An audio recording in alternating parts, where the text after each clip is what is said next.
कष्ट करणारा माझा बाप स्वतःच्या हातानं मला घास भरवायचा, स्वतःच्या हातानं मला घास भरवायचा आणि माझ्या गालावरून हात फिरवत मला म्हणायचा, पोरी जोपर्यंत मी जिवंत आहे तोपर्यंत शिकून घे पोरी, तोपर्यंत शिकून घे.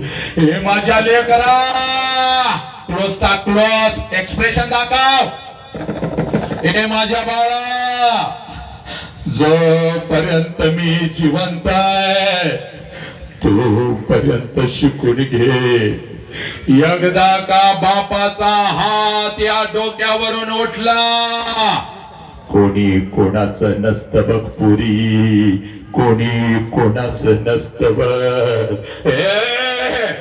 ज्याला बाप नाही त्याला काही नाही पुरी, त्याला काही नाही. ज्याला आई नाही त्याला काही नाही बघ पुरी.